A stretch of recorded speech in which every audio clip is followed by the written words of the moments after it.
I've never done whole parts.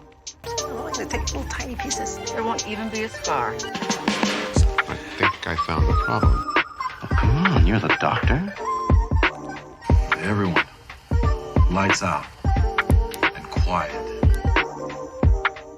What's up, everybody? Welcome back to the Media Morgue, where movies come to be examined. I am Coleman, Domingo's child, and I'm joined by my fellow surgeons of cinema. I am a movie censor working for the MPAA. Yeah. I am Jeremy O'Harris, the award-winning playwright of Slave Play and now Zola. And our good friend of the show returning for this episode. I am Taylour Paige, twerking on stage. That's yes. awesome. Danielle's back.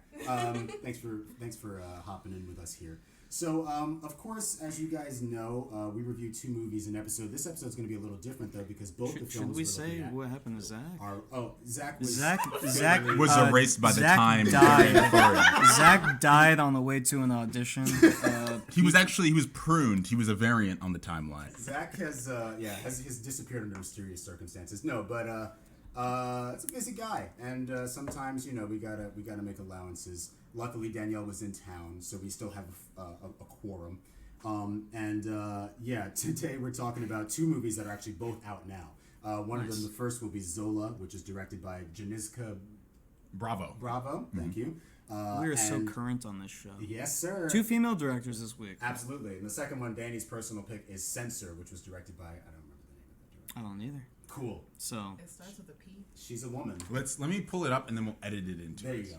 with like a robot voice, a text-to-speech.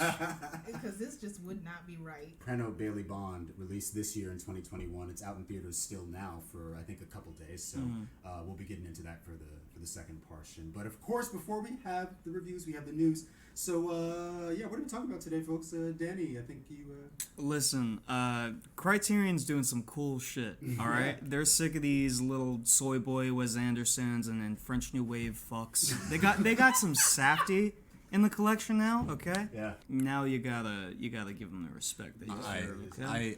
I love that Uncut Gems was the first of the Safdie. Is that the first? I don't know. Yeah, it is. No, it is. Is Moonlight not in the? It's not. Oh, it's not because they have 3 movies by black directors.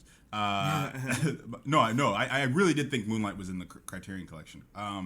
That's why this is like a big deal. I never thought an A20 because one? A24 is very exclusive with like the rights and stuff. I never thought that they would give something to Janus Films, which is the corporation behind Criterion. How long until Gerwig gets like a?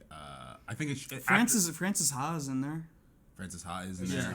Oh, isn't Marriage Story? No, Marriage Story is not A24. Marriage Story is in the collection. Though. Meyerowitz is though the one with. It's not in the collection. Meyerowitz is in A24. It's not in the Criterion collection. Gosh, because I don't know if Josh Safdie finagled something or if A24 and Janus Films are now in this agreement. If so, I want to see Good Time in there. I want to see Good Time as well. But Uncut Gems, I mean, and we love Uncut Gems on this show. I've seen Uncut Gems like 5 times. I'm embarrassed to say. I've probably seen it more. Oh, wow. I am wearing the Alera hat.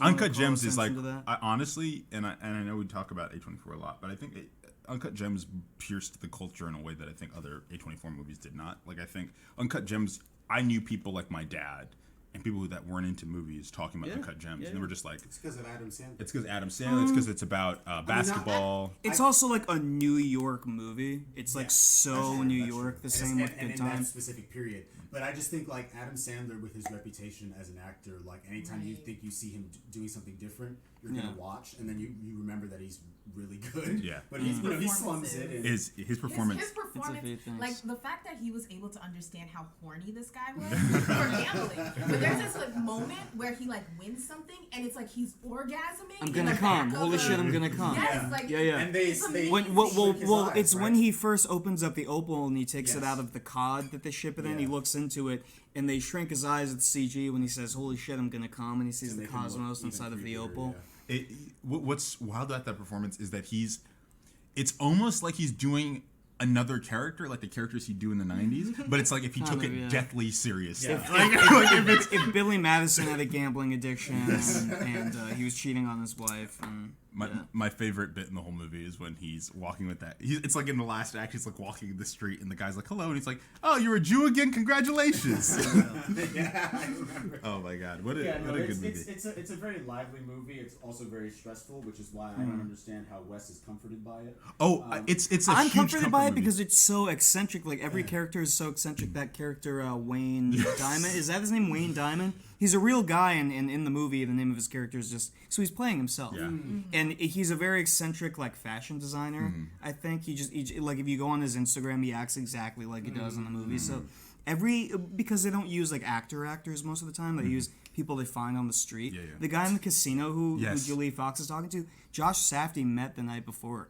The night before the shoot, he was just down there at the places where people gamble, just struck up a conversation with the guy and was like, "We're making a feature film. Do you want to be in a scene tomorrow?" And that's like how they cast. I find it comforting, and I've told Danielle like at least 3 times in our friendship that I'm gonna watch Uncut Gems tonight, and I watch it. More than 3 times. It's been a lot. I'm very comforted by Good Time. I'm very Good Time the is like music, a warm. The music in both is very Good Time is like a comforting. warm hug O'Neill because I Chase Point Never know soundtracks. Robert Pattinson is gonna figure it out. Like he's much more on the ball than Adam Sandler's character.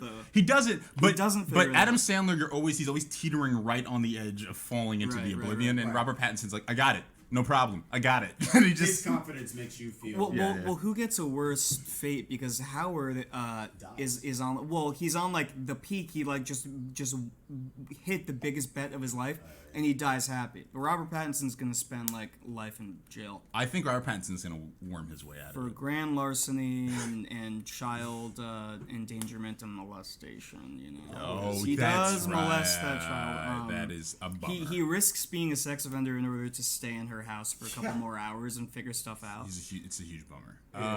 So I think Pattinson had the worst. He probably did of the two. But and he's going to Rikers. Like it's not like he's the girl from Heaven Knows What didn't really get it easy either. Or maybe he's going to Blackgate. Am I right? Because of bad. I was gonna ask you, Wes, by way of transitioning. I know, Danny, you've researched this a bit too, but what's this about A24 being bought now? So apparently, the article I saw, and Danny, you can add what you saw. I saw Disney. A24. I've heard about Disney. I saw the article for Apple. Apparently, A24 is up to be bought by a major movie digital studio. I saw Apple for $3 billion, and Apple seems to be the way that they would go because they already have a deal with Apple. A lot of their docs are already being put onto Apple instead of movie theaters like Boise State. I would like for them to remain completely independent, but here's the thing: if the founders just aren't up for it anymore and they have to sell it to someone, please anyone but Disney. The idea of Disney getting it is really funny.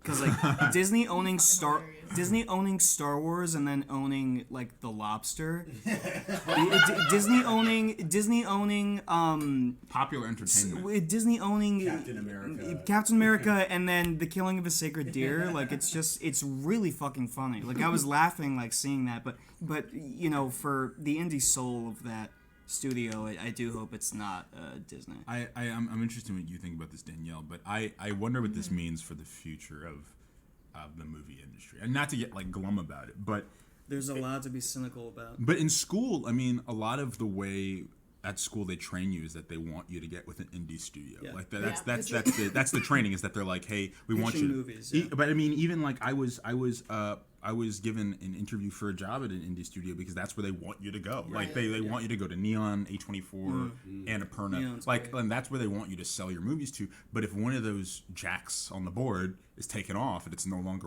it's kind of the way Miramax was bought by Disney. No longer really an indie studio. Like what is left? You know what I mean? I don't know.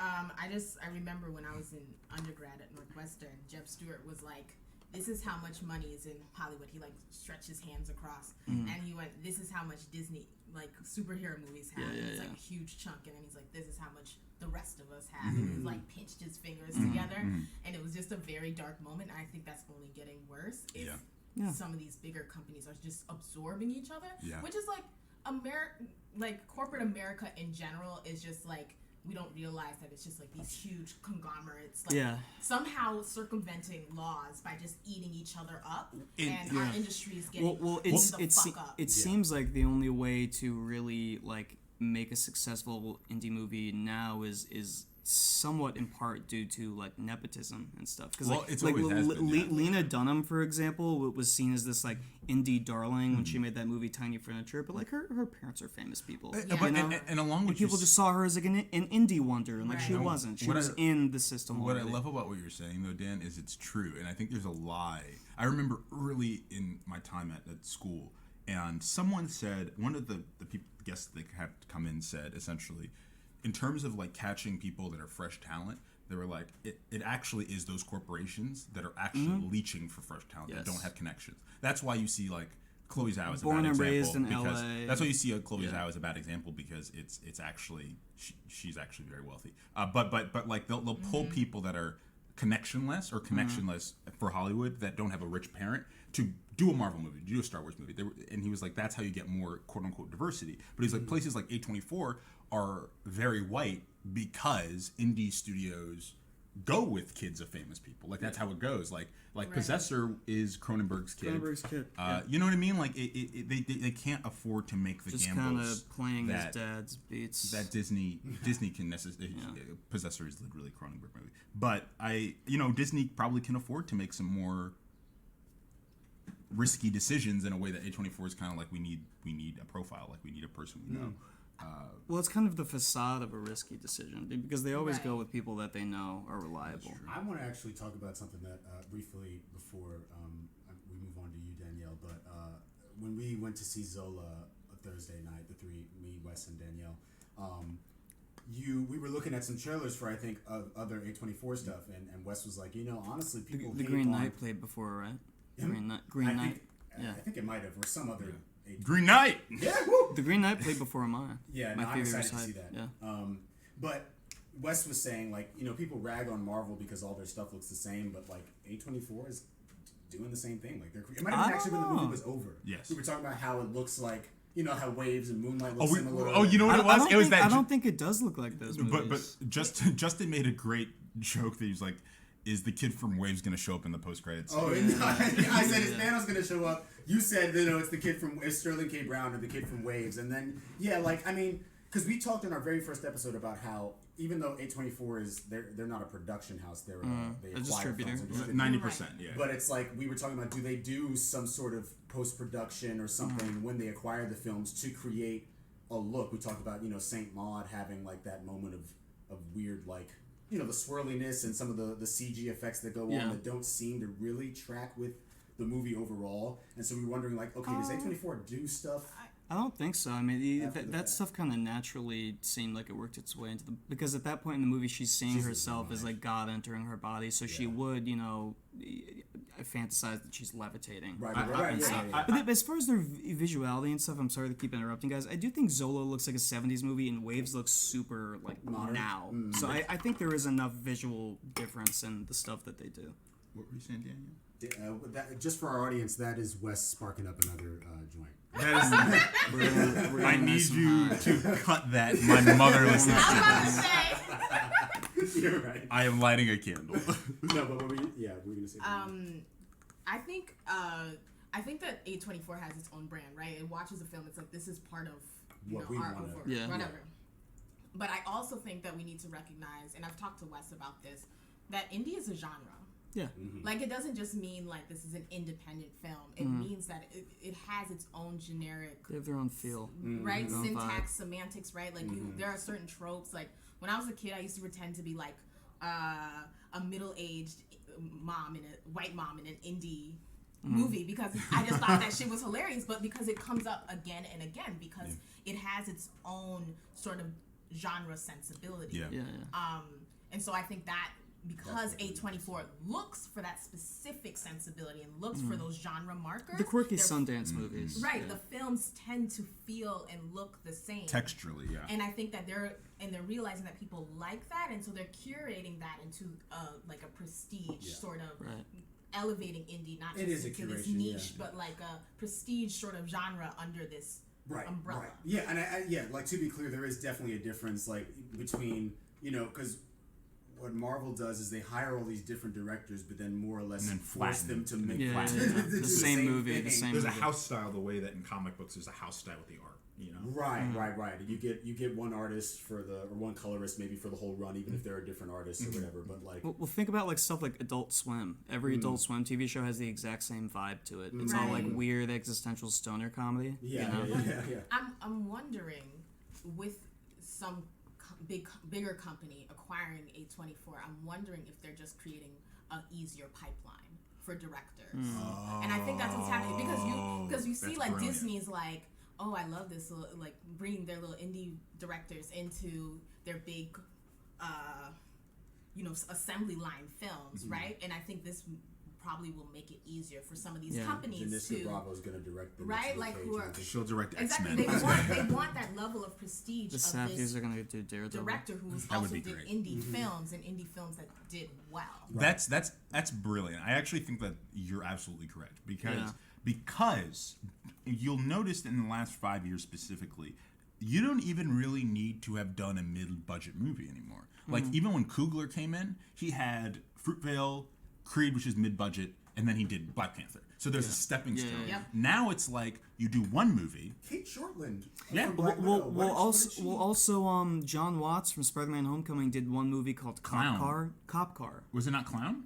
Clown was I'm his pretty sure it's second Cop. movie. Well, Cop Car is a very small movie, and then they give him like the biggest movie in the world. They don't care because they have the money to hire someone to shoot the stunts. To make it look better. To make it look cute, like a CG team. If you need a does director the to do like these more complicated action sequences, who's seasoned in that, you get that, and then you get the style and textures from an indie director. You know what's crazy Did is Kate Shortland do the action in Black Widow? Because the action was pretty good in Black Widow. Most of the action is very well shot. Yeah. But I mean, and with Marvel in general, most like action David is Harbour pretty hanging good. off the plane and stuff. Like I remember seeing something about the action in Black Widow being like a director's. I'll have to check on that if that's our next review, because I don't remember. But I do remember like learning that a lot of Marvel's action is pre-visualized. So the effects team makes it, and then they bring shoot the director movie and they after. say, hey, you do the talking. We've already got the action. We just need to put bodies into it, which is not the same as like how they make Hong Kong action movies where there's a director for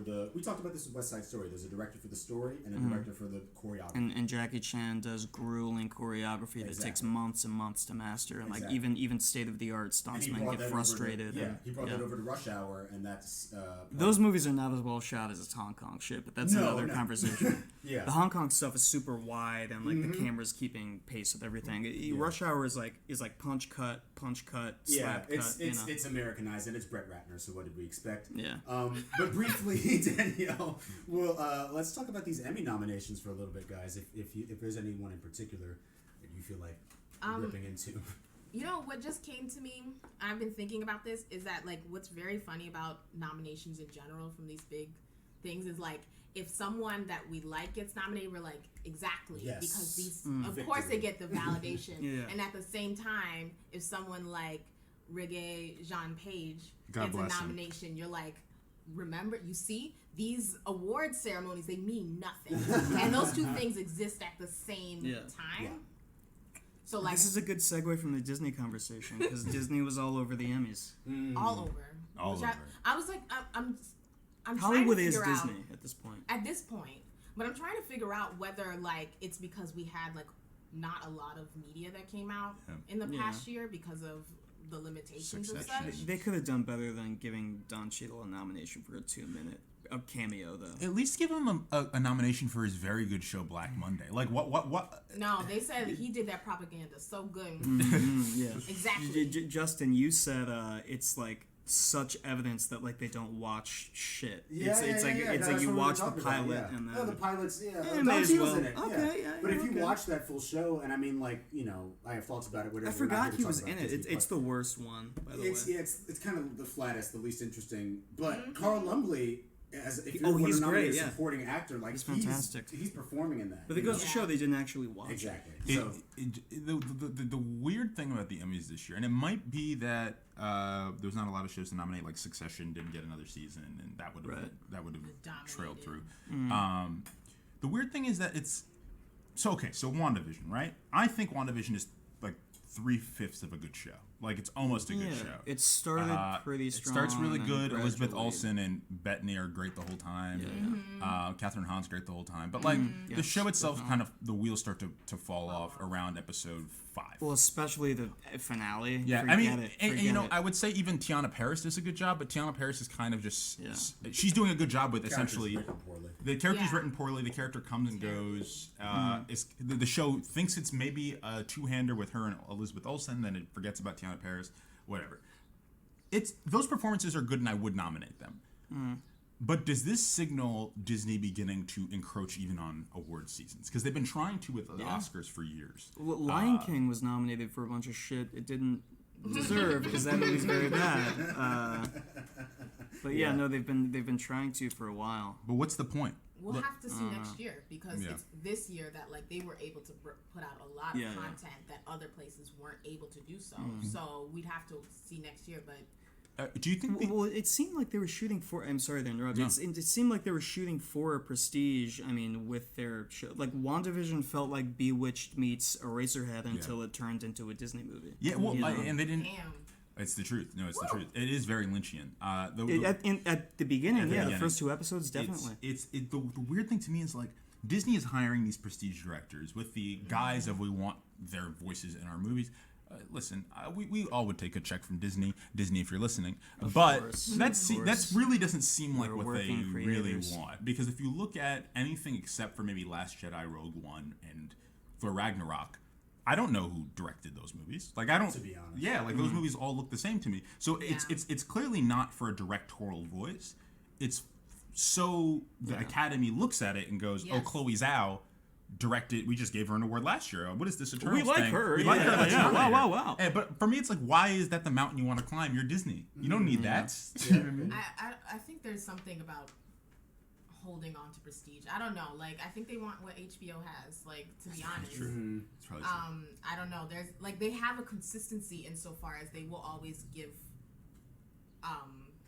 roller coaster rides for you, entertainment.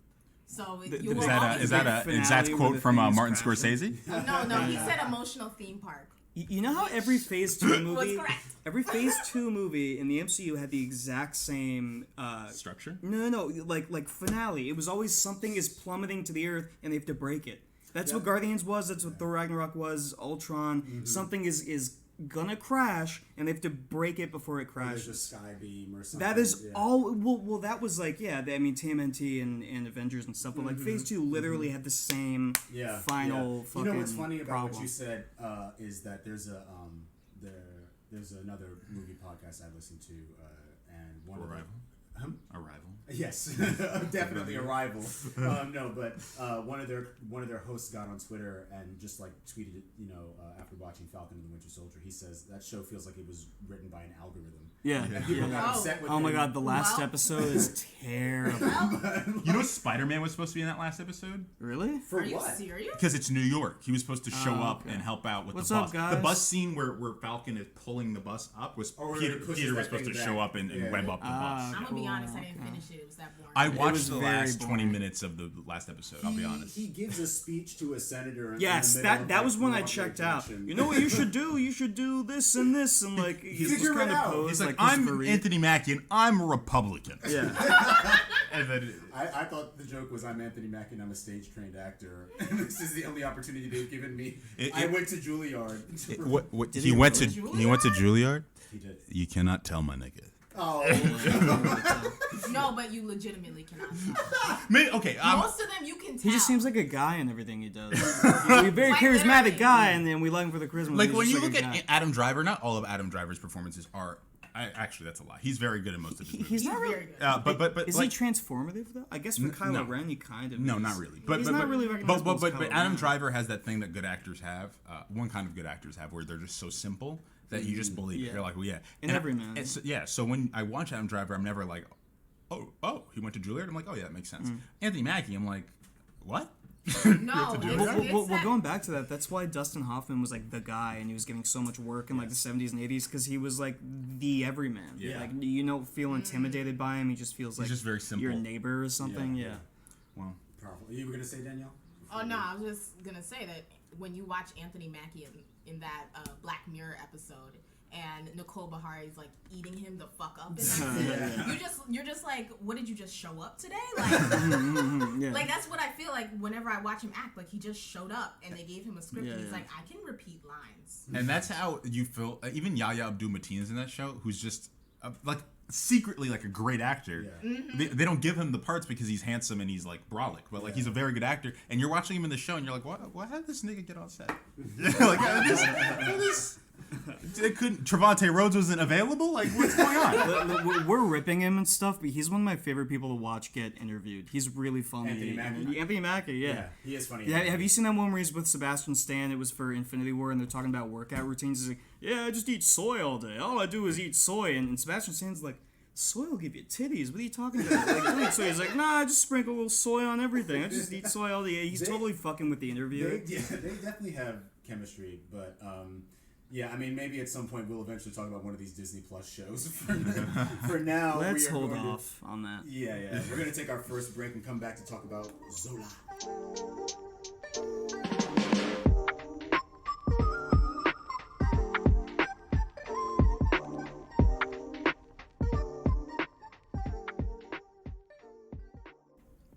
All right, folks, welcome back from the break. We've had our lunch. We've well, some of us have. We've talked, we've laughed, we've cried, and now we're back to talk about Zola, a 2020 American black comedy film based on the viral Twitter thread by Asia Zola King and the resulting Rolling Stone article about the stripper saga that ensued. Directed by Janicza Bravo, starring Taylour, Paige, Riley Keough, and some other people. Nicholas Braun, Coleman, Domingo, of course. What's up? Written by... Zola. No. Who was it written by? Screenplay by Jeremy O. Harris. Jeremy O. Harris! What else has he done? Slave Play. Oh my god. And Daddy. Nice. Okay, good for him. No, not good for him. I don't want to. Produced by Dave Franco. But yeah. Oh, I saw that in the credits. That was bizarre. It threw me all. There was a random guy in the world, like produced by Orson Welles. It's just bizarre. This was, I know for Wes and Danielle, you've seen it twice now. Yeah. Danny, I've seen it once, about a week and a half ago. Yeah. Of course, we'll do our round of initial impressions without spoilers. I mean, how did y'all feel? Had you known about the Twitter thread? Had you? Yeah, I realized like partial, like maybe 30 minutes into the movie that I had read the thread, and I thought I didn't. But it was coming back to me like as things were playing out in the movie. I was like, wait, I know this story. I know how things go. As far as like direction goes, there's a really unique decisions on Janicza Bravo's part. I mean, there's certain shots in this that like stayed with me. Like I looked over at my roommate at one point because I forget the name of Riley Keough's character. What is her name? Oh God. Oh, Stephanie. Stephanie goes to wash her face in a bathroom sink, and the shot is from inside of the sink, looking because it's like a glass bowl and like her face filling up the bowl. I was like, what an inspired shot! Yeah. Like, how would you come up with like the visual of that, a face filling up a bowl as you're like, what? It was like, what? I like looked over at my roommate, like we were like, holy shit! Like, there's inspired visuals in this. I mean, the whole thing is this like 70s aesthetic. It's shot on super 16mm. It's very soft focus. It's never like a sharp movie. And I saw it on a big screen, and it was like soft focus, which is just kind of comforting. It has the feel of like, I don't know, almost like this is like a random thing to compare it to, but like it kind of looked like Kramer versus Kramer or something, like an old like 70s like just soft focus, very crispy. Grainy, it's like crispy, textured. Cotton candy. Yeah, yeah, it's nice. And I mean, there's just style to it that like, in a good way. I mean, this feels like a aesthetic like Tumblr blog like came to life. You know what I mean? Like when they first meet and there's that line of lights behind them, and almost like a carnival, they kind of like flicker off until it's just them under the one light bulb, and then that flickers off and it's the title. I mean, the funhouse shot. Yeah, exactly. It's there's shots in this that are super inspired. Yeah. And the movie is not that large in scope. In a way, it kind of almost feels incomplete at the end because I would have liked for another 10 minutes to like wrap things up. I agree. I know that in real life it's just supposed to seem like a stream of consciousness, like gossip story that you hear, and sometimes those just kind of end. You know, and you only really realize how suddenly they end when you watch it in a cinematic format like this. But I think it's a really strong movie, and definitely a strong reel for Janicza Bravo. I mean, she's going to be a big deal moving forward. Danielle? I agree. The first thing when I watched it the first time, Where did you see it the first time? Sundance. Hey. The first time I watched it, it was definitely the directing that first and foremost blew me away. Specifically because like there are like some serious dark moments in this film, and for it to feel so like texturally light and airy, and like this kind of like balance between and the way that it shifted really nicely into these like from comedy like to this like haha she's like got roped into this to like oh this is like actually like very serious, her life's in danger. You know what it is? It's like a stripper saga that shot like Little House on the Prairie. Right. And so like that for me was like my first takeaway was like that ability to balance those things, these like really beautiful shots that she came up with.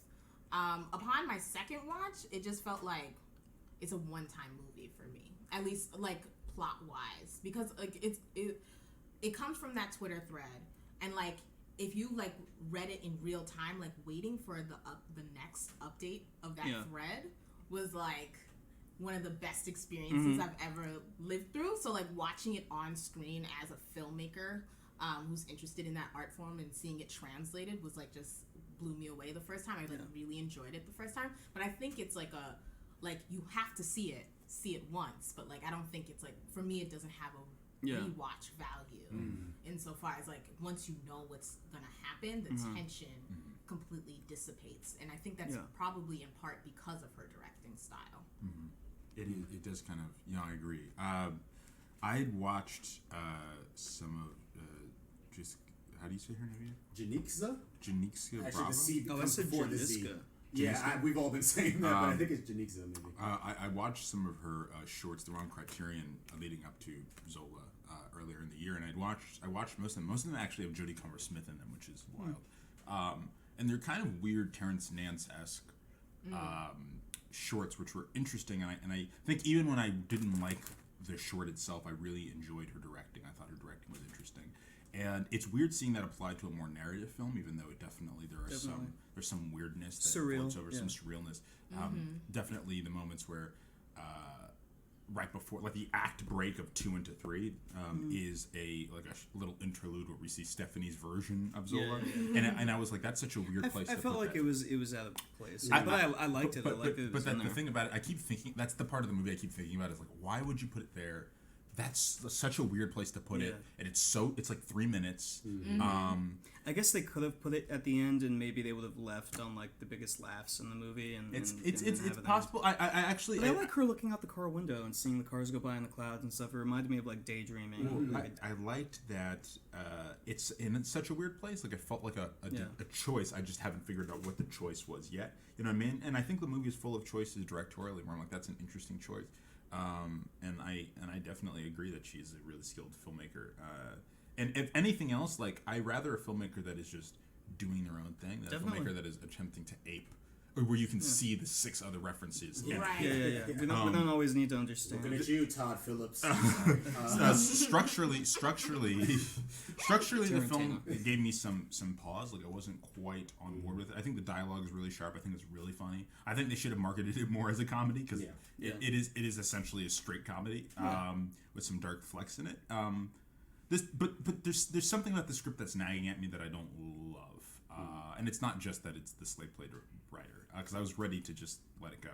There's something weird about the script I don't love, but I think the performances are all around pretty great, especially Coleman Domingo, who goes from like talking like this to being like, "Open, get back in the car, get back in the car." He's fantastic.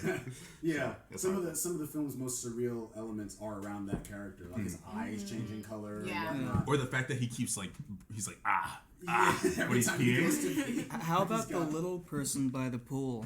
That was just straight up just like a carnival like decision. Like it's 100% like there are moments like that even with Coleman Domingo's his main hoe, the white chick with bottom. His bottom. You know, she shows up out of nowhere.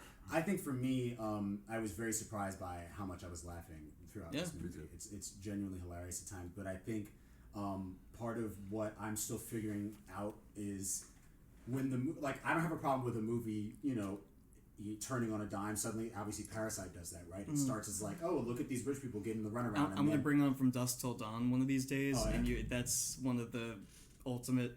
Like turn on its very head, yeah. quickly and suddenly. And I don't mind. I like that. Like I remember do too. being in the theater with you and be like, "What is going on?" As soon as they hit that. I love sharp turns. But I think with Zola, it's like it doesn't necessarily have a sharp turn. It just has these moments of intense darkness, and I was never sure whether I was supposed to still be laughing, like whether Janicza wanted me to still be laughing, or if I was just supposed to be like, or if it's like life, which is interesting territory. Yeah, exactly. Because like I remember my audience was laughing at the part where gigantic 7-foot-tall white boy. What is his name? Braun. Yeah. Way too large of a man. But anyway, doesn't even fit in the reverse shots.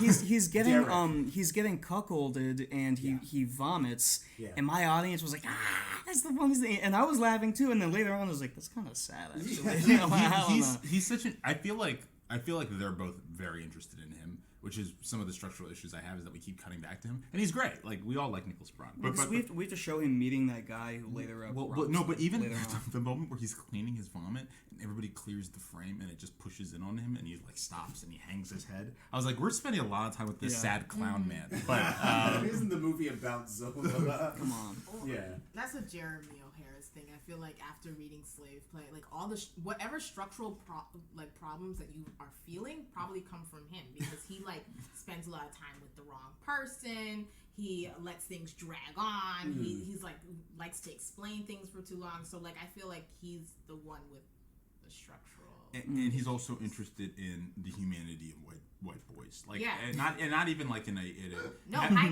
but at the expense of the other characters. Like Slave Play is about. It's supposed to be about the Tiana Paris character. Exactly what I mean. And we really don't even know who she is until the last 3 pages, and it's like, who is she? She's on all the posters. Clearly, she's the lead of this play, and then and I think Paris is in that. She was in the original cast. Okay. But the issue is that I have a similar feeling with Zola is that there's moments where I'm like, I kind of want access to Zola in a way that the movie isn't allowing me to have. She seems kind of enigmatic. Yeah, which might be a choice, might not be. Who knows? In the thread, she seemed enigmatic because she seemed to disapprove of. I forget the white girl's name. I don't know. Stephanie. She seemed to disapprove of Stephanie's antics, and yet in the actual Twitter thread, she's the one who makes the backstage for her. And so it's in the movie doesn't the guy but she like updates it. Well she sees it and she's like, backstage is for sex workers. Backpage, yeah. Backstage is for actors. Backstage is for actors. yes. I got confused. Hey, listen. But like in the thread, it's kind of hard to make out like where her head's at, how truthful she's being. I think she's definitely being more truthful in the Stephanie recollection. But well, what's interesting is I think this movie, going into it, I was kind of expecting it to be and we can officially crack the spoiler warning now, but I was expecting it to be kind of I guess to make you think more clearly about like the whole reliable narrator thing, and whether or not Zola is. But I'm not sure. Like it feels for the most part like it's saying that what Zola's depicted. She seems sincere. Yeah, is accurate. I think what it's more preoccupied, is what something that you touched on, which is like that line between like the comedy of this and like these very like dark, serious moments. And I think it wants you to think more about like reading that thread, right, and being entertained by it, but also recognizing that she was in a very dangerous situation. Like she was being kidnapped for a good portion of that film, for a good portion of her time there. She didn't know whether she was going to be able to get out of that situation. And so I think it's like straddling that line, or trying to help us like understand and work through the fact that we were entertained by this story, which was actually really scary. I would love for it to have adapted the like final the final couple tweets of the thread where she's like back home and she gets the call from Stephanie in jail. She goes, "Florida, murder, you have the wrong number," and hangs up. Like that's where the movie should have. That's where it should have ended. Yeah. But you saying that, Danielle, makes me think about like, I mean, I guess one of the major themes of the movie is voyeurism, right? And like, obviously, when you're a stripper, that's a voyeuristic profession. It feels voyeuristic, and yet it's not male gazy because female director. Right, exactly. And you're watching. Obviously, you're watching her perform, but you're also like, I guess what maybe it could challenge you to do is think, like you said, about, okay, I'm reading this Twitter thread, this is funny, I'm being entertained, not thinking about the trauma that this person might have experienced. Exactly. I mean, how old was Zola when this actually happened? Do we we know? Because I think it seems like they're playing younger than. It seems like she's in her mid to early 20s. That's what, in the film, right? But like 23. The film also attempts to. And this is why I think the POV of Zola kind of being enigmatic might be actually a choice, because we don't even have access to Zola when she's home with her boyfriend. Like she's just kind of.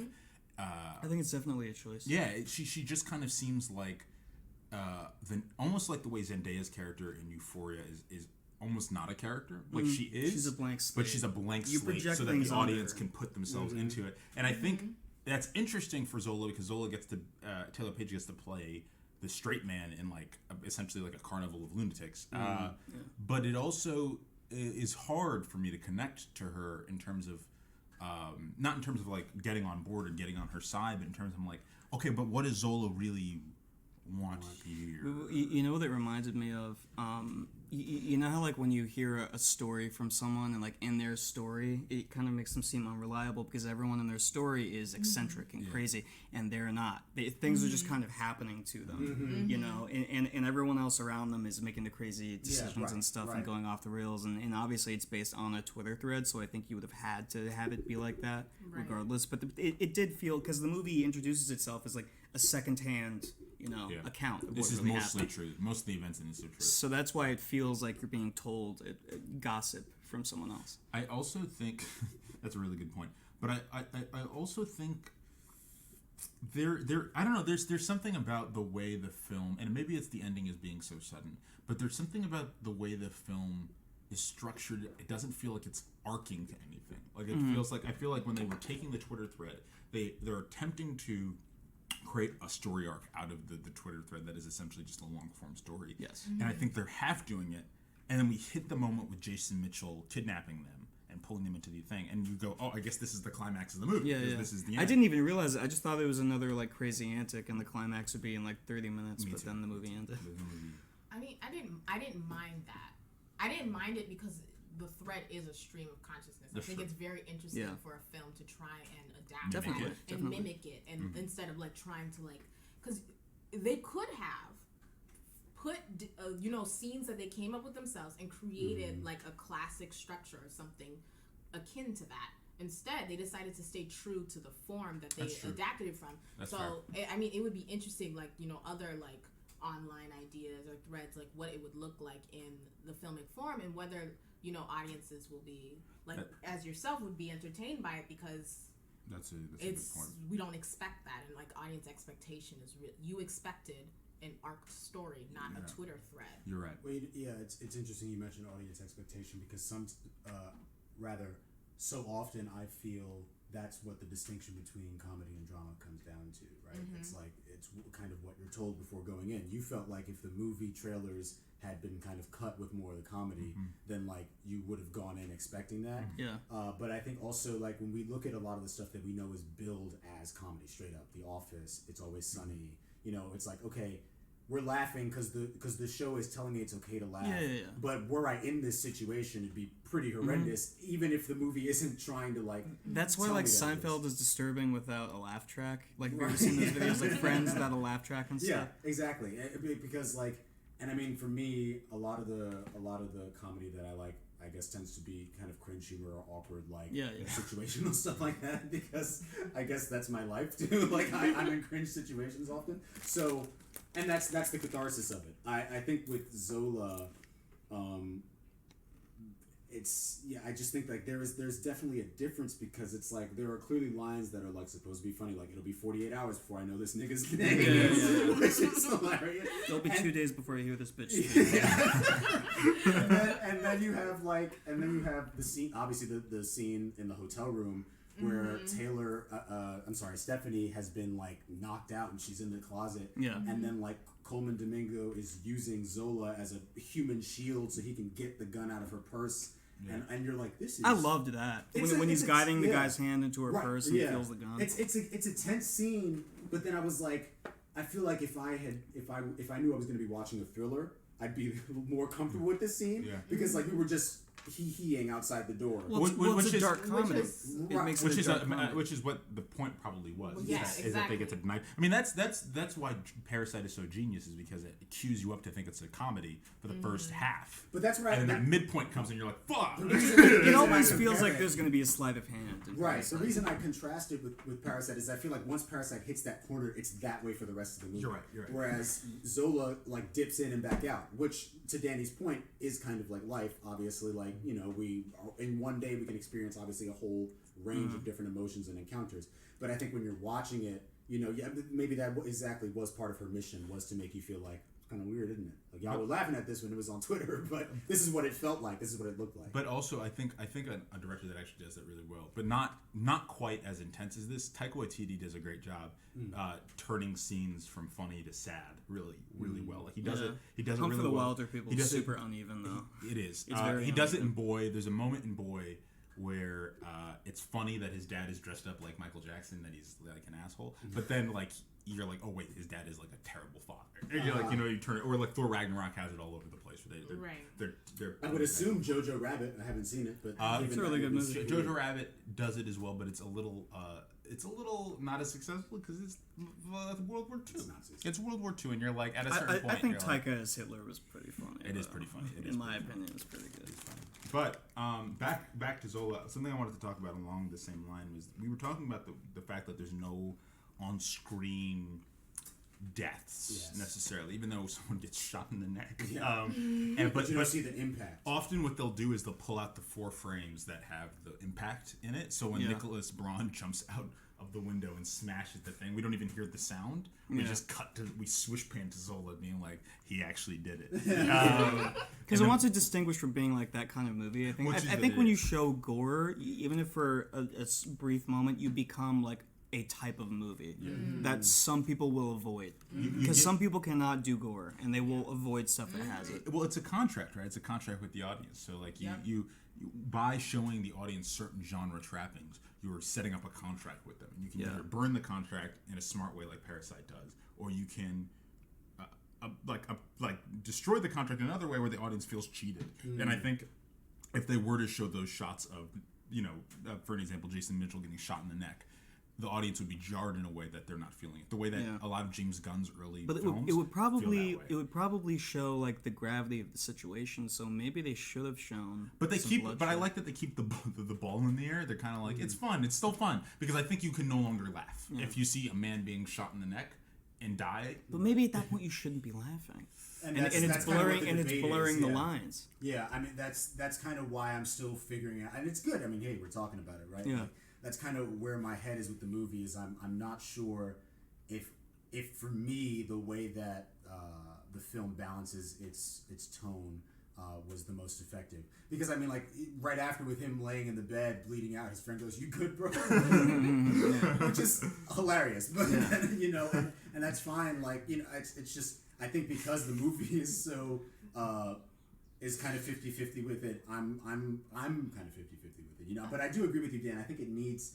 For me, I would have liked it to have a more solid ending. Maybe stuff is played too much for laughs, because right before it's 7 foot tall Slender Man that goes to jump off the balcony, the white his Colin Domingo's white bottom. she goes do it. Jump, do it, and like the whole audience was laughing. Give her a little punch in too. Yeah. She's like, do it. And it's just like when he does it, it's like a joke. We're all laughing. Right. Yeah. No, for sure. Were you gonna say something? I don't know. Oh, it looked like you had a thought. I did. So maybe it's slightly uneven. I love the movie, but I also think there's that great moment where, which I think is actually the serious moment, one of the most serious moments in the movie, is when Nicholas Braun posts it on Facebook, and Colin Domingo comes in and goes over to his girlfriend, and it's like, "Who's this? Who's this?" Oh, and they float over to Nicholas Braun's face, and you're like, "Oh, this guy is broken inside." Yeah, because they have that whole, for the people who haven't seen it, Nicholas Braun's character and Riley Keough's when character. they point to their hearts. Yeah, right. Whose is this? It's yours. Whose is this? It's mine. But have you read the Twitter thread? No. You guys know what really happens? No. What? I didn't read the Twitter thread. When he finds out that White Boy posted the Facebook status, he makes Riley Keough's character suck his dick in front of him. And so it's not it's not the who's this, who's this. that. It's literally cuckolding him. Wow. That would have really ruined the mood. I know. That would have been tough. Yeah. That's why That was she a didn't. choice. I'm interested in the Stephanie character a lot, and I'm interested because I think the performance is really good. Like she is playing a specific kind of Florida white woman that I have seen before. She's playing the bitch you always hear about in Crazy Stories. And when they say Florida man or Florida woman, they are talking Exactly. about Stephanie from this movie. But I'm interested in what if the movie is more interested in her than it is in Zola. And I wonder if that's not because Zola's telling the story or if that's a writing choice. I think it's a writing choice. I think it's interesting. I think it's because Zola. The story is you want to hear about how me and this chick fell out. So I think because of that, it has to kind of spend more. It has to pay more attention to Riley because you have to see why they fell out. Yeah. But they had an opportunity, right? Like, she's our narrator, right? She's our protagonist. She's who we're moving through the film with, right? They made a choice not to show us her interiority. Like, they made a choice not to, like, for us to sit with She's her. kind of a cipher. Right. A Like, blank slate. we spent a lot of time with Stephanie by herself. You know what I mean? And so, like, I think that it was a writing choice. Except for when I'll only push back as far as, like, I mean, it's not a monologue or anything, but when Zola's sitting in the dressing room, she says, "Who you gonna be tonight, Zola?" Yeah. And then they go into that whole, yeah, she's going yeah. through different Yeah. looks. That's kind of like, I guess we're getting a look on, like, how she sees herself and how she wants to see herself. That scene of her stripping is so surreal because like it doesn't seem like the audience is full of people, but like she's stripping for a long time, and you're expecting this reverse shot of like a bunch of dudes ogling her, but it's one guy who looks like an extra from The Hills Have Eyes. He's all like demented looking, and he's just kind of like and like giving her like $1 bills. Yeah. Oh, and then they cut back to him after with Stephanie, Super and surreal. she's taking his money, and she's like, "I'll take that too," and he goes, "Oh, I guess." He just hands it over there. No, but I agree, Danielle. I think it might be a writing choice, and I say that because we get to see what Stephanie wants, right? Like we know what she wants in like tangibly, but we also know like she wants to be able to have some kind of economic control over her life. Yeah. And other than going back home, like when Zola goes, "I want to dance," and then she's like, "I want to go home," like I'm like, on a simple level, cool. Like that's cool. Like that's very clear. But also, what does Zola need? What does Zola really want? You know what I mean? Like I have no access to that, so she's just kind of walking around. And the reason it's a problem for me is because there's moments where the movie seems like it wants to talk about it, like when she walks away and talks to her mom on the phone. I'm like, what's going on there?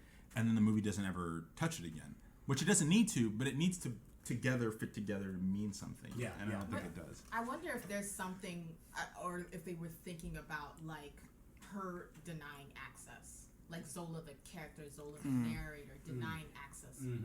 Because she's denying access to everybody around her because she has her to job see is to everybody. perform and to present a character. That's why she has that moment where she's like, who are you going to be? Because she's never herself around these people because she's not going to show herself. So I wonder if it's about denying access. Like when she's like the fact that we get so little of that phone call for just a moment. Like I wonder if that's what they were trying to convey because she's just never herself. I think that's probably very much it, and I think that is strengthened by the fact that the movie is so much about online curation. Yep. Like even the film itself is curating itself. Like when they do the time and it clicks. And the Twitter sounds and I wanted that to not be in the movie. The Twitter sound was really distracting. But I kept every time they kept it. I was like, come on, guys! Like I know it's from Twitter. I'm trying to watch a movie. I think the thing that I liked about it though is that it is about curation. Like Zola is curating Stephanie's look, right, to get money,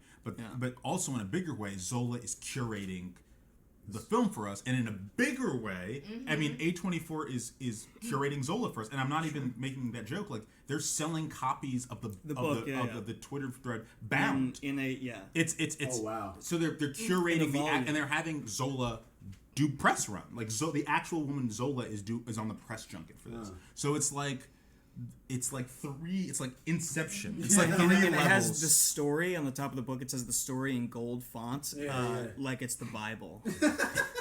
it's very That interesting. that's news. Are you gonna buy it, Justin? Almost certainly, I will be buying that. Might be the only I like A24 purchase. Are you kitschy merch serious? like that. Oh my gosh. No, who knows? I'm I mean, gonna- I might get some T-shirts from H. That St. Maud shirt is pretty rare. I'm gonna No, buy you the Euphoria collection where they have all the scripts bound. I'm gonna buy that for you and Danielle, and you'll read it together. Please Let's not. let's rate Zola then. I think we've talked about it a lot, but how are we feeling with the rating, Danny? I like the movie a lot. It's probably an 8.5 out of 10, just because of the stuff with the ending. I think the ambiguous stuff works for me. I like when movies are ambiguous. I like being able to project onto characters. So, for me, that like, well, I like that because then it's like you watch it again, and it's like, well, maybe that wasn't how she was feeling. Maybe That she was was. me at the time. Yeah. Yeah, I was projecting something at the time, and now I'm getting something different out of it. I think movies add rewatchability when they have ambiguity like that. It's an 8.5 out of 10 for me. Gotcha.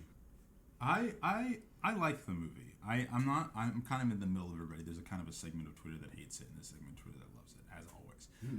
I think it's a well directed film for the most part, well acted. The script gives me a little bit of pause, and there's some choices that I'm not a huge fan of, but I think it's a movie that really is trying to make choices. And Definitely a fan of the directing. I'd much rather a movie that makes choices and I don't like the choices than a movie that makes no choices at all. Yeah. So I'm gonna give it a 3 Jesse Williams thumbs up out of 5. Oh, I forgot about the meme rating. I'm gonna, no, it's fine. Do you want to give it? I was 8.5? gonna say big fat asses over toilet bowls. But how about 8.5? How about 8.5 fucking deep yellow toilet bowls out of 10? What is she drinking? Is she drinking motor No, oil? she's just dehydrated. She Yeah. just isn't drinking. She isn't drinking anything. She's probably only having alcohol. Yeah. Doesn't have water in days. I feel like maybe like 7 mirror shots out of 10. Like, it's like I just for me like I think for me to judge how well a film is made, like I think the directing is gorgeous. I think it's I think, but for me it's like if I could watch something with spoilers or knowing exactly what happens and it's still amazing each time I watch it, that's when you know something's good. Like if you are like telling me, Daniel, just don't go online, don't look at anything about it, don't watch a trailer, blah blah blah, because if you know anything about it, then it's then it's not a good how movie. good is it? Yeah. It's not a good movie. Movies need to be able to be watched again. Yeah. Like that's something that where they differ from other art forms. We talked about the original Saw recently, the original Saw movie. Wes, you'd not seen it, and like he knew what the ending was, and like it still worked, you know. If like you it's can still know the twist and it still fucking works. Yeah. That's a fucking good film.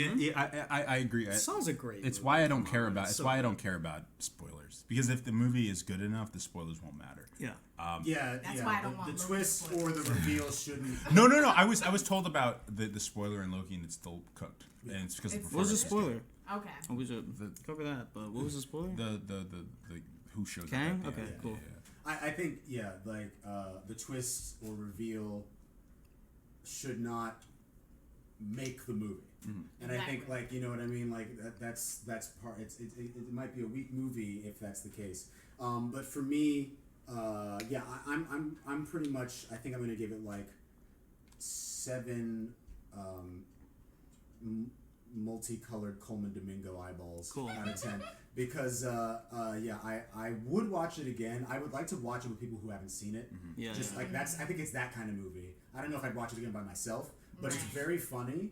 And there are moments in it that I think are super quotable, and that I would like. You know, I would want to watch it with someone else for the first time just to see them. Kind of Isn't it great to see someone react to movies? It is. How fantastic is that? Just looking over and saying, "Wow!" Like that's the best. Hopefully reacting positively. Yeah. Coleman Domingo, good actor. Good actor. Very good. Just getting so much money from A24, good for him. Yeah. Let him lead a movie, please. He has the ability to do that. Please let him lead a movie. Grab this. Also a playwright, just Talented. good at everything. Good looking. Handsome, yeah. Let him play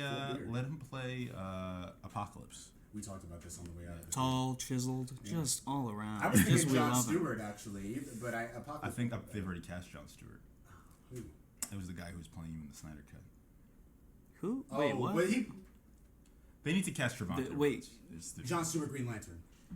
Not Jon Stewart, the White. Didn't they cut that? They did. They did cut it, so it didn't even matter that We have to cut all of them. No, but it was on Twitter. It went up like pictures of him on set.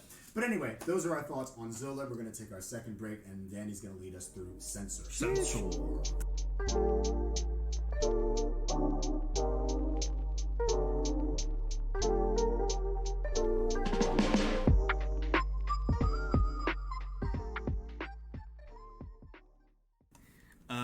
back, everybody, to the Morgue. My pick for this week, I went with something a little different.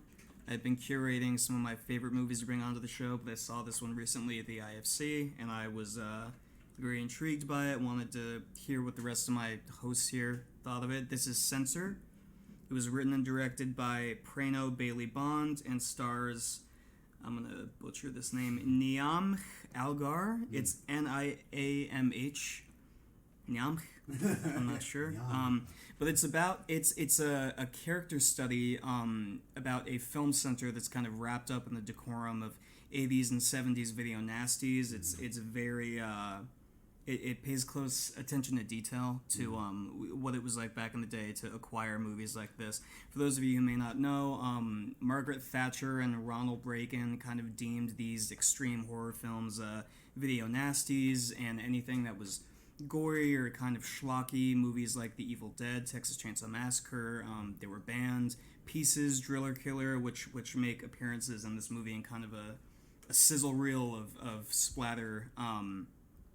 These movies were like hard to obtain, and you would have to go to like an outdoor vendor who had them like under a blanket. Like these VHS tapes kept them under a blanket, and like you'd be like, I want the good stuff. Like, give me Driller Killer, give me Cannibal Holocaust, and they would, take the blanket off, and you could buy these movies. And so I've watched a lot of the banned movies from this time because I've always just been interested in video nasties and like what movies were banned for and stuff. A lot of them were on Prime, interestingly enough, and a lot of them were not unbanned until like the mid 2000s. Wow. Like The Evil Dead, the original, was banned in the UK until 2001.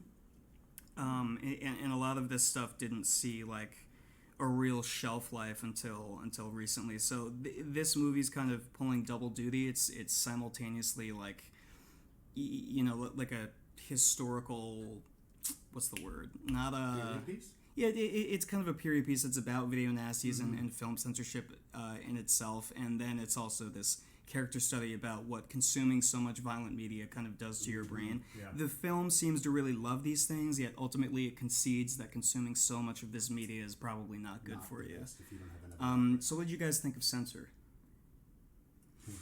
Danielle, go first. I didn't know what was going on half the movie, I'm gonna be honest. Like, I was watching and I just wanted something to anchor me in. And I think that's the point of it. Like, you're not anchored into anything really besides like her sister missing, I guess. So I just like didn't really know what to think of it, but I really liked like visually and like emotionally those like last 10 great minutes. final act. It's like that final act is like so Super fascinating. Like when she like steps in between those lights and like you realize like there's like these like multiple layers or like planes of like existence happening in this film, right? Like this, what we've been watching and what's happening now and what's happening in her head. It was really fascinating to me, and I wish I had more of a hold on what was happening or like tracking the emotional life of that film so that could really hit me in the way that I wanted it to. It's definitely otherworldly as soon as she steps on that horror film set, and I love how the horror film set is kind of shot like it's a horror movie. Like the actual makeup trailer is shot like an unnerving horror movie, and then like the set is just like the director in the chair with like a flashlight like in her face and stuff. It's totally like not, even for like a video nasty, they would have had like sets with crew members and stuff, but like it's just like a funny interpretation of like how this prudish censor would see a film set on a horror film run. Like, Wes?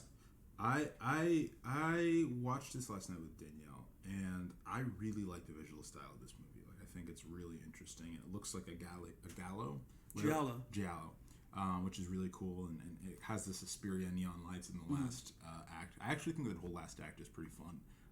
Especially those last few shots where the film is skipping, you kind of see the real reactions. It was very upsetting for me. Like, I think that is actually like a VHS that's where it's scratching. I remember as a kid I'd watch horror movies on VHSs, and when they would skip and you'd be alone. It's always like The People Under the Stairs by Wes Craven. Yes. It would skip a lot. And you'd be like, oh god. And her face at the end, she's looking at us, just very, very upsetting. Really cool. Is going to really upset some kid who's going to make horror movies in 20 years. But for me, it was like I made a joke, Dan, that you tricked us into watching our second David Lynch movie. She totally Mulholland drives herself. It's certainly David Lynch inspired, which means the first act I was kind of grasping at what the point was. But no, I'm serious. I was just I was kind of waiting for the movie to begin, and then it more or less begins, and then it turns you on the side, and I like it more then. But I think the biggest weakness for me was just that I think we're at the midpoint, and that's when things start to happen, and that's a little late. Whereas Mulholland Drive is that the entire time. I like stuff that kind of takes its time to submerge you in the world it exists in. I mean, you're really just kind of going through her day to day and watching disgusting movies and how she censors them, and then eventually the conspiracy, which is just delusion that her sister is involved in this video nasty ring, and it's kind of her duty as a censor to. It becomes personal for her, and also it's work. She hates violent movies, and she wants to save her sister, and in her mind she's kind of colliding these two things. I think as far as my initial thoughts about it, I think what I was hoping to grasp onto was the missing sister. I think that I mean, the movie introduces it in that dinner scene, which what a way to do that for her parents. Like, let's go out to dinner. We're declaring your sister dead, by the way. How also that you can't do that over the phone? You can't. Text. No. But maybe not a restaurant. In public, it's a little rough. But anyway. She'd been missing for like 20 years. For a long time, and the fact that they hadn't declared her dead at that point is also. I mean, I can't imagine. But I think I was hoping to lock onto that and for that to make me very sympathetic to the main characters, whose name I don't know, not the actress, but the main character's actual name. I think that what's really cool is the premise. I like the premise of it, of, following a movie censor. That's something that I think is really cool, rather unique. We've all talked about the visuals. I definitely did feel some Lynch vibes, specifically when she shows up on set and meets the makeup artist, who's just dressed in this I mean, it's set in the 80s anyway, but she looks almost older than the 80s. There's something about her that's a little bit anachronistic. She seems almost like a holdover 50s starlet who's been doing makeup since then. And the fact that she's all dressed up, and the inside of the trailer seems kind of warm, and it's surrounded by this shroud of darkness, like a rolling fog and stuff. Right. Yeah. So that's another thing that's unsettling about it. Ultimately, I would have liked to connect with the main character a bit more, but I think that the movie is cool because it's kind of intentionally holding you at arm's length. Not only that, but can we trust her? Right. I just mean in terms of how it messes with with video nasties and with horror movies while being one. Well. So which is also something that it totally becomes like a splatter film towards the act. It's like the end of the second act where she confronts one of the producers of these horror movies, and she inadvertently kills him. He actually lands on a horror movie award, doesn't he? It's a little statuette, and it goes through the back of his head, and it looks like a Tom Savini early 80s. And then they cut away and they come back and it's a dummy. On purpose. Which I appreciated. I love when directors do formalistic stuff, when they study the form of the thing they're aping and they attempt to mimic it, which is the thing I like. She's fantastic. The thing I like is great. The thing I like the most about Mank, a movie that none of us really love that much, is the fact that it's edited like a movie from the 40s. Fincher really paid attention. And he apparently dropped cigarettes on the film to make it look like an old film. Really? Yeah. So that part of this movie is something I really like, and I love the aspect ratio, pushing and pulling. Yes, that's so cool. There's something to be said for period pieces, not only mimicking the the appearance of the period, but also like the style of filmmaking at that time. I mean, the only thing is that it calls to attention the fact that you're watching a film. Yeah. Yes. But that could be a stylistic choice. I mean, the movie ends with a tape popping out. Yeah. So that's kind of cool. Very meta. Passing the movie that's about to come out later this year, directed by Rebecca Hall with Tessa Thompson, does a similar thing. I love Rebecca Hall. Yeah. Holy shit. She directed this movie with Andre Holland and Tessa Thompson and Ruth Negga, and one of the best parts of the movie, filmmaking wise, is that it looks like a 1920s silent movie. Did you see her movie Christine, where she plays that news anchor? Oh, I've heard about this movie. Yes, that movie's incredible. I didn't know she was a director more than she is an actor. No, she just started directing, and she directed Passing because she said, "My mother is passing." so there it is. Has that experience. There it is. Well, Justin, I know that you're familiar with the giallo kind of structure because you've seen Suspiria by Argento, so you kind of recognize the lighting and stuff. I know that. Well, okay, the only real one to me is the you didn't like that remake? Well, I love that. I like the remake, yeah, but like when I say that's the whole thing with remakes. Even if you like them, it still is kind of annoying to like talk about a movie and have to specify that you're talking about one from 1970. Because when I think about Suspiria, I think about the Goblin soundtrack and the lighting, the carnivalistic lighting, certainly the stained glass and stuff. Movie. Definitely. More stylized. We're gonna have to do a double up with Suspiria. Well, I know that you were kind of mixed on like both of them when you first have those movies grown on you at all, or the original is what I'm interested in. Yeah, I probably have to. I remember the original fondly. I think I just bought the 4K of it. Oh, nice. The 4K Blu-ray. Yeah. I think in the same way that I'll remember this movie, but I think with that one, there's still more of a connection for me to the main character because the fish out of water. Sure. She's coming to a new place and she's trying to be a dancer and everything. By the way, I love stories that start in medias res, so I definitely don't mind that like this movie starts with her being good at her job. Like, I don't mind any of that.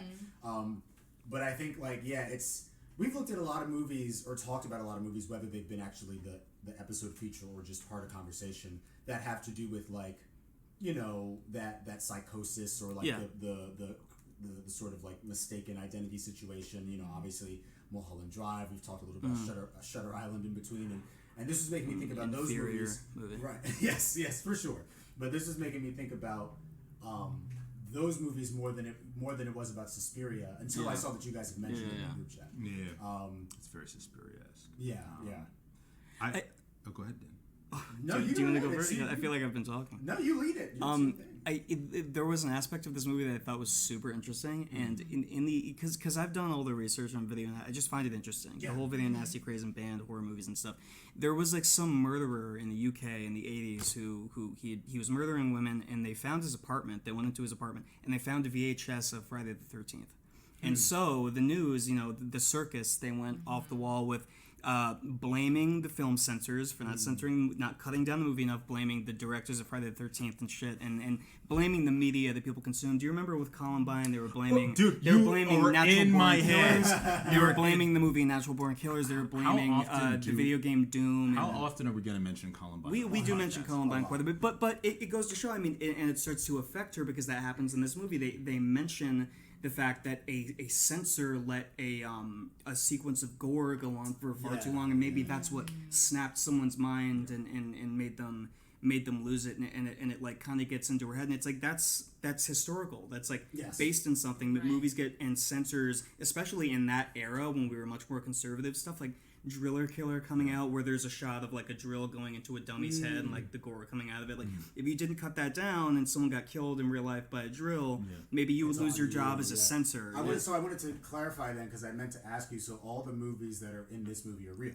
Well, at some point they're using stand-ins. I don't know if you caught this, but there was a VHS slipcover that said "Evil Dad." Yeah. Did you see that? Okay. Yeah. So obviously Evil Dead is like one of the more famous video nasties. It's like a classic horror film, but like they actually use clips from Pieces where like the kid kills the mom with the axe. That's from an actual movie. They used a clip from Driller Killer.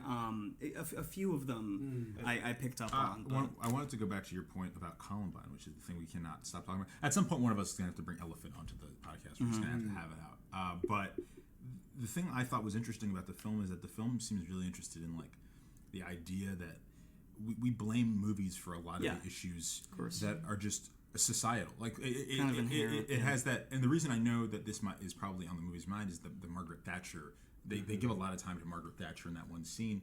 Yeah. Someone who was involved with blaming like films for structural issues. Her and Ronald Reagan are who coined the term video nasty. They have an adjoining room in hell.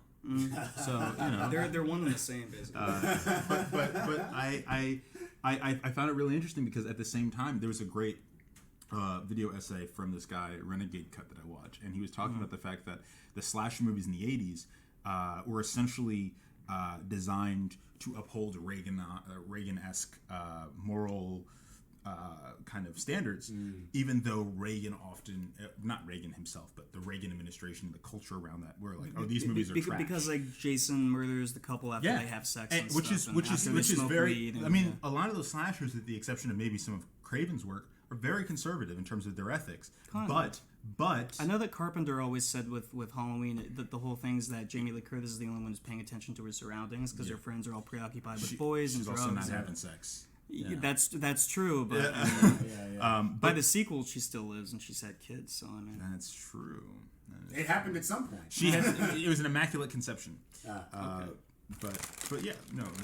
I think it's an interesting thing the movie's interested in. I wish more horror movies were tangling with it because I think it's in the DNA of American and I guess British horror is that we blame horror movies for school shootings instead of gun violence and all that stuff. So there was an audio clip at some point about like. Because, they have the contrasting opinions, but they say, that these video nasties are an important part of our culture because they allow us to engage with the darker aspects of our personalities, and that would build up. Is that what the director's talking about horror itself? He's like filming her, and he's talking about. I think he says something like that. But there's some early in the movie too where some radio voice says that, and we just mentioned in the last segment, but that idea of catharsis, right? Which is, allowing the audience to purge some emotion by showing them a version of that, even if it's an exaggerated one. And so, that's always going to be a debate with violent video games, with violent movies, with anything. Censor's very topical for. I think this movie is going to age very well. I think because so. This is a conversation we're going to continue to have for a very long time. I mean. Since video games have gotten hyper-realistic, the conversation has swayed to instead of blaming Saw or Texas Chainsaw Massacre, now it's like we're blaming Red Dead and Doom, Yeah. So exactly. I do think it is kind of timeless in that way because obviously this was in the 80s and we're talking about it now still. Yeah. Danielle, did you want to say anything? I'm just like I keep thinking about like that scene where she's with the director or the movie producer of one of these films and he like tries to assault her and what that means in the context of this conversation, right, about like who's the real villain, is it the film or is it like it feels like it's trying to point like it's who's making the film and why that content exists in the first place is because it's not the film that's creating it's the person who's creating the film, right? And it becomes like a chicken and egg sort of. I interpreted that as like it's playing into the unreliable narrator thing. Like he definitely could have assaulted her. I'm sure that that's probably what happened. But I mean, towards the point where she's actually going on to the horror film set, it's like there's only the director and there's only like one makeup person. There's rolling fog and stuff, and it's wrapped up in the decorum of a video nasty. It's like this is all in her head, and I mean it becomes much more obvious down the line. But like. When she's in that producer's house and he's exactly how you would think a prudish person would imagine someone who works in horror films to be, it kind of makes sense.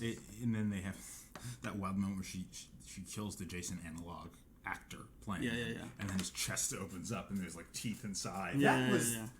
Oh, so God. cool. Yeah, so that was cool. dope, but I was I like, love what? that. And I watched this movie That's really another late last Suspiria night. reference. To the remake when she opens up her chest and there's a vagina in her chest. That's right. Which is the finale. Thank you for bringing Suspiria. that to my Could have also been a reference to The Thing where like the fucking chest opens up and there's a teeth that chest bite the hands burster. off. Yeah. Well, that's an alien, but We're just naming all movies. the same. it reminds me of Citizen Kane. There's only one film. Have you ever and it's seen been Schindler's List? several times. But I watched this movie really late last night, and those last 15 minutes definitely messed with me. Justin, you said something. I just want to say something. You said something on Letterboxd. You're like, why is there a real like axe on the set? Here's the thing. On these really low budget movies, There's a story that Bruce Campbell tells when he was working on The Evil Dead, where because they find out that the only way to kill a deadite is full-on bodily dismemberment, and he has Linda chained down to a table. He doesn't do it, but he takes out the chainsaw and he stops himself, and he's about to cut her up, and he decides not to. But when they were shooting that scene, it was low budget, so they didn't have a rubber blade going on, no safety precautions. So Sam Raimi said to Bruce Campbell, "Do not fucking drop the chainsaw. Whatever you do, you will kill her. Do not drop the chainsaw." So that was it was just he had to like pinky promise her, "Okay, Betsy, I will not drop the saw and kill you." And that was their safety. That's the end of the shoot. Yeah. But I did actually want to ask because just low budget horror films. I mean, you would have real implements and stuff on set. Yeah. Yeah, they don't have the. Because making a prop is money. Props are money. Yeah. Who are you telling? It was too much money to fucking rent out a convincing revolver on my short film I did recently. So I fucking got a gun for like a water gun, and I spray painted. I just got a gun. Oh, yes, the one that yeah.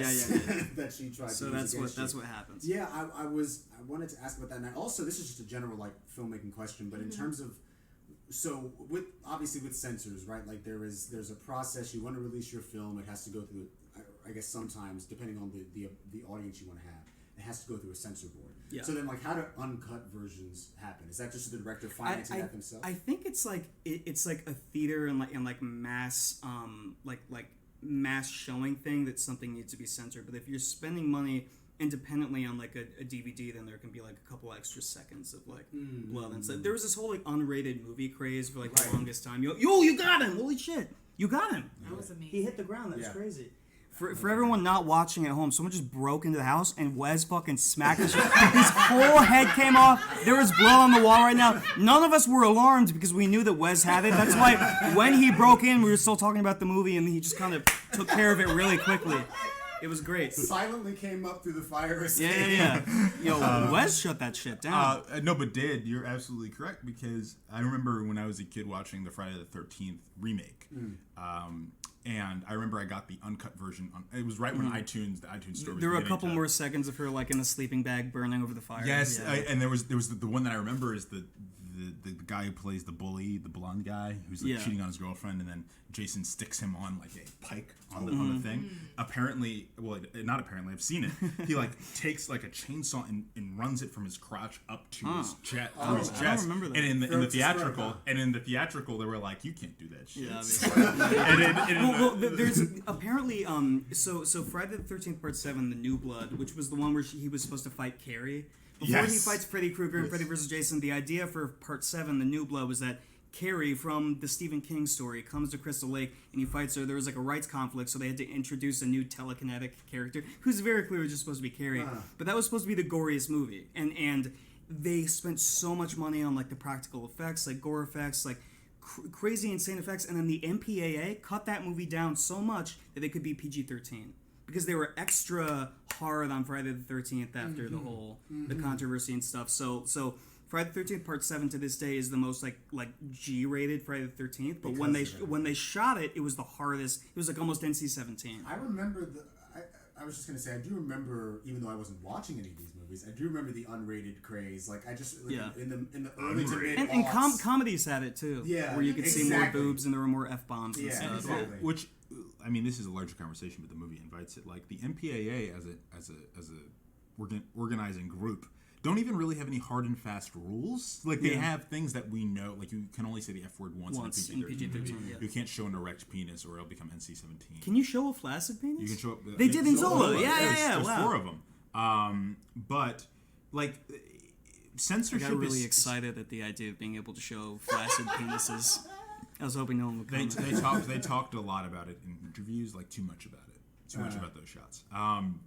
But the MPAA as a governing body and like censors, there really isn't any rules there. Like there's probably rules that like this for that, but like Malcolm X is a PG-13 movie, has 4 F-bombs in it. Like what are the rules here? Yeah. You know what I mean? Like I think also sometimes it might just come down to who's directing the thing and the pull that they have. If Alien came out today, it would be PG-13. It would be.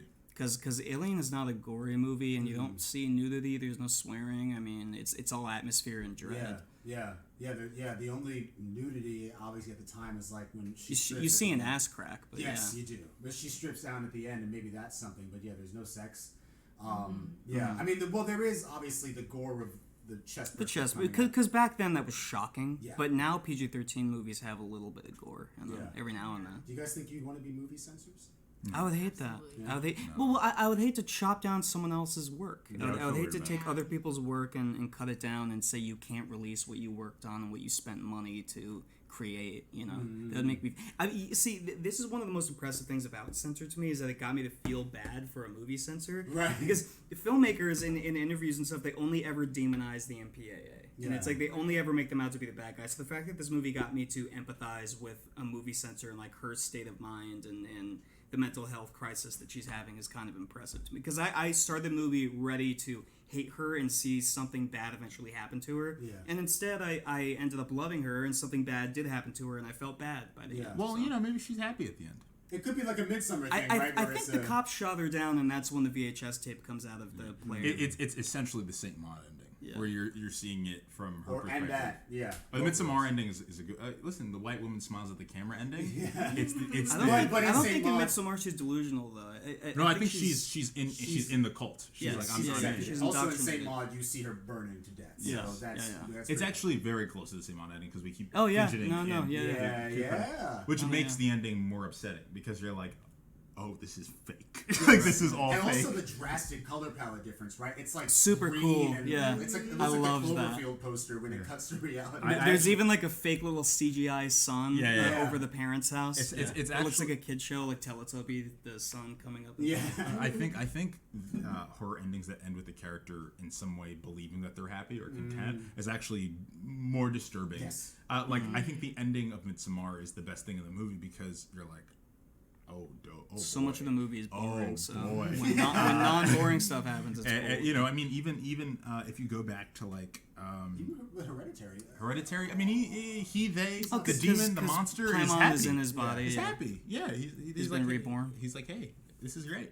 That's the Rosemary's Baby ends with her accepting the fact that she's just birthed Damien, and us ends with Lupita being like, you got it. I am the other one. And then she gives a little smile, and then she looks forward. No, it's deeply disturbing because it's like what the movie is about. It's like reality and fiction, but like the fiction is actually scarier because it's like let's play through this thing. You bring your sister back to the parents. The parents are happy. They don't ask any questions. Like it's deeply like. And another thing that's perfect about that ending is the irony that this film censor is now censoring her reality and seeing the things that she wants to see and censoring the fact that she's kidnapped this woman and her parents are shocked and cops are on the way and stuff. Which is what her coworker says, right? Like you'd be surprised what the brain can edit out when it doesn't.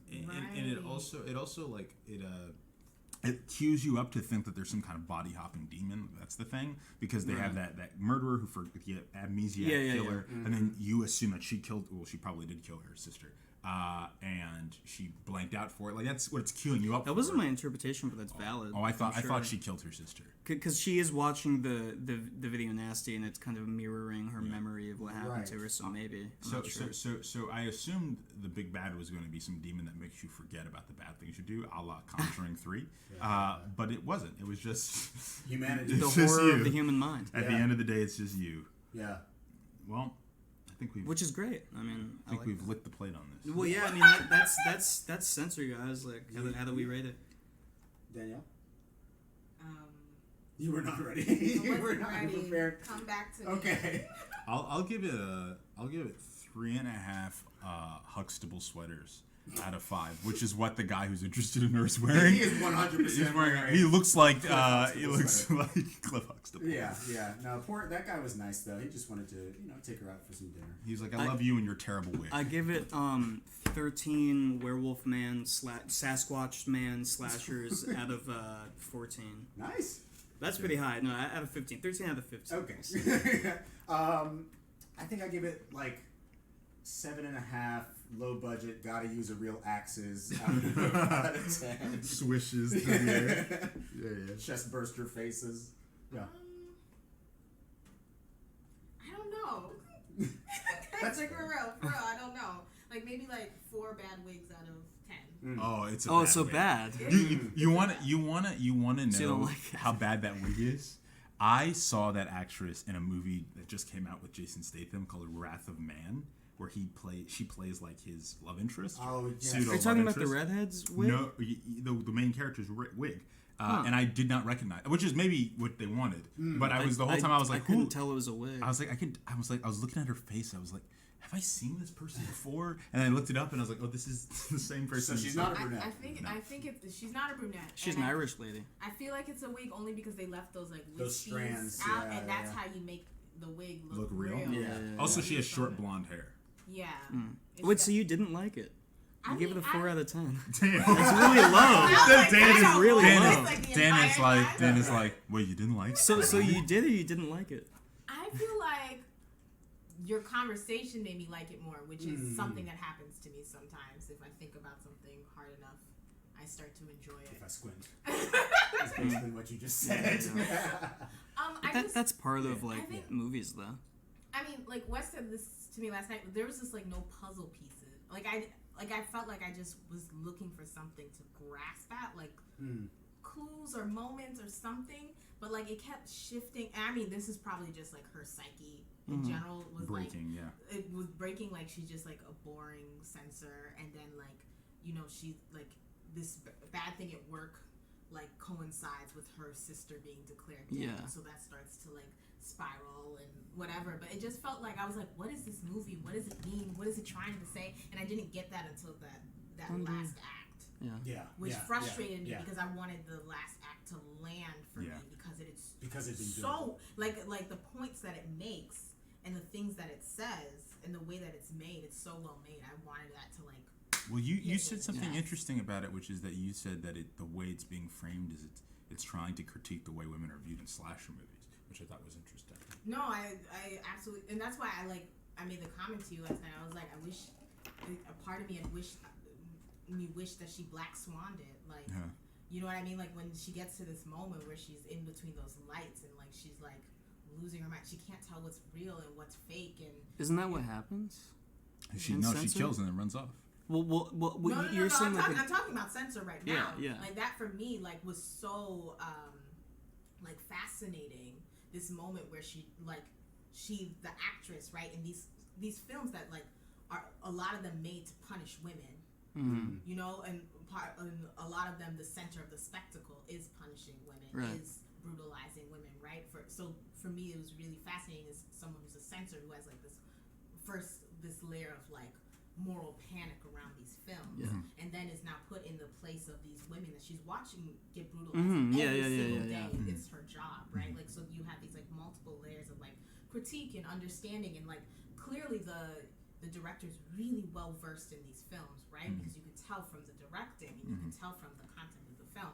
And so like for me, that was the most interesting thing that she had done the entire film, was that moment, and when we're like really like, oh, she's losing her mind, like this is what she's trying to say about these films and about these people and about being a censor and about being an actress in this world, about being a woman in this world.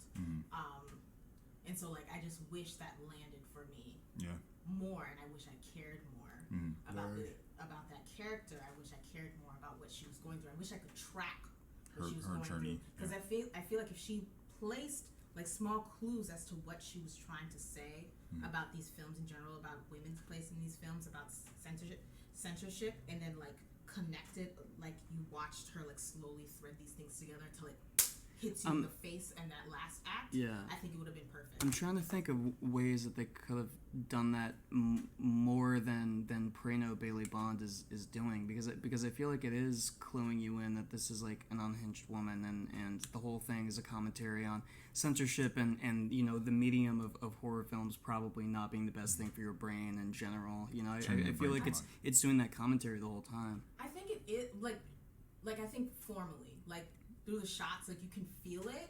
You mean the script? In the script, I don't think it's backed up. Okay. I agree, and I think that the thing that really carries the film script, or what is expected to carry the film, is it actually feels very theoretical to me. Like it feels like there's a book, Men, Women, and Chainsaws, about slashers. By Carol Clover. Yeah, which is an amazing book and like has influenced a lot of the way we look at horror. Feminist literature on horror. It reminded me a lot of someone reading that and synthesizing it and then the first draft of the script that has come out of it, which doesn't mean the script isn't good. I actually think the last act is very strong, but I think there are parts of it where it's like very here, it's up in the head, and I'm like, I need it to be synthesized down into the guts, and I don't think it's quite there yet. But I agree. Yeah, it's you know what, it's more of a, maybe for me at least, it's more of a heady movie than a hearty movie. I think for me, I'm thinking about it, and it's inviting me to like try to figure out like what's going on with her. I emphasize with the missing sister for sure, but then I was unsure, like, okay, like which is fine. It's also what the movie's doing, but I was like, okay, like what is going on with the sister? Is she alive? Is she part of this conspiracy? I think you as an audience member, they're trusting you to put together that she's dead. She's been dead. But we're in the mind of a sick woman, and she doesn't want to accept it, and I think that's what we're trying. And it wants you to believe that the journey of the film will be rescuing the sister. Right. But that is just a does it? Because I think it wants you to believe that the journey of the film is basically just that her profession and these things happening around her is going to cause her to spiral, which is what from the beginning that's what the inkling that I got. Yeah. I'm all for these white women losing it horror movies that have been coming out in the last. Hey man. Cruella. It's Cruella. That's Karen. Literally, a movie called Karen coming. That's out. coming out. Yeah. We will never mention that movie on this podcast. This is the best one that I've seen as far as female Joker movies go, for lack of a better. Female Joker. It actually kind of is a female Joker movie, isn't it? Like, I Care a Lot. But I think that does it way better than I Care a Lot. Our thoughts much better than I Care on Censor. Next in the rotation is me, but I haven't necessarily decided what film we'd be watching. Go now. If we choose to talk about Black Widow, then it would be The Villainess from 2017, which is a Korean film. But Green Knight is also coming out. Oh, when? It's coming out in 2 weeks. I want to take that one. I just wanted you to know. Okay. I already have a pairing for that. So are we doing an episode next week? Well, we may not be able to. I know. That's what I'm saying. Unless we do it early. I think what we do is we just double up. We just do Black Widow and Green Knight episode back to back. Sheesh. If we can make it happen, we shall. But that is going to do it for this episode. We thank you so much for paying us a visit in our humble mortuary. Please check us out across social medias at the Media Morgue. You can find our podcast on YouTube, Spotify, Apple Podcasts, radios, probably. And on the radio. No, can you imagine? But no, we love y'all, and stay tuned for the next one. Until then, Justin Winley for Kang. Yeah, absolutely. Justin Winley for Iron Lad. Justin Winley for Barbie. Oh yeah, Justin Winley for whatever the Black Ken's name is. Deuces.